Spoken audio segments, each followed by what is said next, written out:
আকর্ষণ করছি, এমপি সাহেবের দৃষ্টি আকর্ষণ করছি মঞ্চের আসামি বন্ধুরা আমরা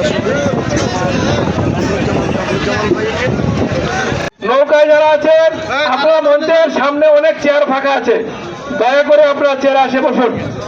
এমপি মহোদয়ের দৃষ্টি আকর্ষণ করছি, আপনি অনুষ্ঠানটা রহমান আমাদের মধ্যে উপস্থিত হয়েছেন জনাব শাহজাহান, শাহ মোহাম্মদ শাহজাহান আমাদের মধ্যে উপস্থিত। দল ক্ষমতায় আসছে, দলকে পুনরায় যাতে আমরা নির্বাচিত করতে পারি সেই লক্ষ্যে নিজের আদর্শে দলের আদর্শকে মাথার উপরে রেখে আমরা যাতে সহিষ্ণু মনোভাব নিয়ে আমরা রাজনীতি করতে পারি এবং মানুষকে রাজনীতি করার সুযোগ করে দেই, আমি সবার প্রতি এই অত্যন্ত আহ্বান জানাবো। আমরা যদি মনে করি যে আমরা যারা নির্যাতিত হয়েছি, মামলা হামলার শিকার হয়েছি, তারাই দলের মালিক, এটা কিন্তু ভুল হবে। অনেকে আমরা আমাদের সাথে কষ্ট করেছে। সদস্য জনাব কামরুজ্জামান কামরুল মহোদয় আজকের যে অধ্যক্ষকে নিয়েছেন, যারা কারা নির্যাতিত হয়েছে, যারা হামলা মামলার শিকার হয়েছে, এই স্বৈরাচার ফ্যাসিবাদ সরকারের বিরুদ্ধে যারা রুখে দাঁড়িয়েছে, তাদেরকে যে আজকে অনেক সম্মান করেছেন এই মাটিয়ার হার এবং টাঙ্গুয়ার যারা নির্যাতিত হয়েছে আজকে তাদেরকে এই টাঙ্গুয়ার হাওর এবং মাটিয়ার হাওরের জিরো পয়েন্টে উনি আমাদেরকে সমবেত করেছেন। আমি সবাইকে সবার পক্ষ থেকে কামরুজ্জামান কামরুল সাহেবকে অন্তর থেকে ধন্যবাদ এবং সংগ্রামে অভিনন্দন জানাচ্ছি। আমি আশা রাখবো আজকে বক্তব্য দীর্ঘায়িত করবো না।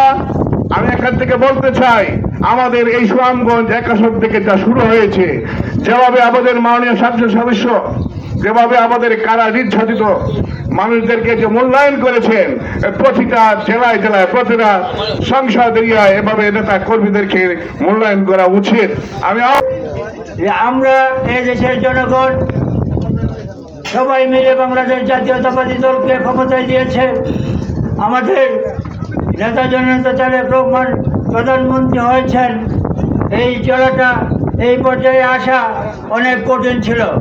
এই আমাদের সারা দেশের বিএনপির এবং তার অঙ্গ সংগঠনের নেতৃবৃন্দদের এই জেল জুলুম মামলা হামলার বিনিময়ে খুন রাহাজানি এইগুলি সহ্য করে আমাদের কাজকে এই পর্যন্ত আসতে হয়েছে।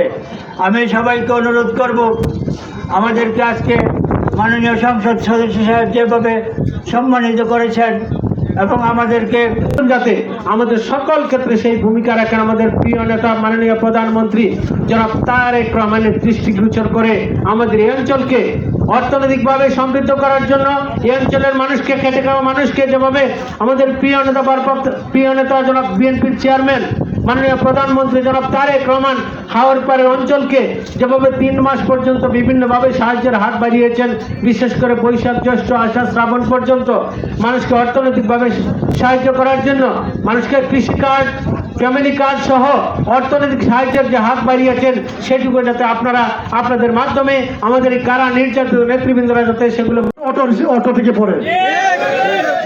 এই হচ্ছে আমাদের সার্বিক অবস্থা। মধ্যনগরে আসা যায় ইয়ার থেকে, কলমান্দা থেকে আসা যায়, অন্য অন্য জায়গা থেকে আসা যায়, কিন্তু সুনামগঞ্জ আসনের কোনো রাস্তা নেই। আমাদের জামালগঞ্জের ওই পারে রাস্তা দিয়ে যেতে হয় 3 ঘন্টা লাগে জামালগঞ্জ সদর যেতে। শাস্তা দিয়ে আসতে হয়, শাস্তি দিয়ে আসা যায়, এটা বেশিরভাগই সুনামগঞ্জের রাস্তায় পড়ছে, আমাদের একটু জায়গা পড়ছে। আমাদের তাহিরপুর, এটা পর্যটন হওয়াতে তাহিরপুর ধর্মপাশা থেকে সুনামগঞ্জ থেকে শুধু ইয়েতে আসা যায়, তাহিরপুর আসা যায়, কোনো ইউনিয়নের সাথে যোগাযোগ নেই, কোনো ওয়ার্ডের সাথে যোগাযোগ নেই। এই যে চরম অবস্থা আমাদের, এই অবস্থা থেকে উত্তরণ করার জন্য সকলে মিলে সকলের সহযোগিতা লাগবে। আমাদের শিক্ষা ব্যবস্থা নাই বললেই চলে, আমাদের চিকিৎসা ব্যবস্থা, আমাদের যোগাযোগ ব্যবস্থা, প্রত্যেকটা সেক্টর আমরা সবচেয়ে অবহেলিত আমার কাছে মনে হয়েছে, কারণ বাংলাদেশের প্রত্যেকটা জায়গায় আমার ঘোরাফেরা হয়েছে। এখান থেকে উত্তরণের জন্য আসুন আমরা সকল দ্বিধাদ্বন্দ্ব ভুলে গিয়ে একজন আরেকজনের বিরুদ্ধে বিরুদ্ধাচরণ না করে আমরা উন্নয়নের পক্ষে কথা বলি। আমাদেরকে আপনারা বলেন কোন কোন কাজ করতে হবে, কিভাবে কাজ করতে হবে। আরেকটা কথা মনে রাখতে হবে, বললেই তো সবকিছু হবে না। আমাদের 54 বছরে যেটা হয় না, 55 বছরে যেটা হয় না, এটা তো চাইলে আমি কি 4-5 বছরে করতে পারবো না। তারপরেও আমাদের চেষ্টা করতে হবে, আমরা যদি না বলি তাহলে আমাদের উন্নয়নটা হবে না। সেই কারণে আমাদের কান্না করতে হবে আমাদের সেন্ট্রাল গভর্নমেন্টের কাছে।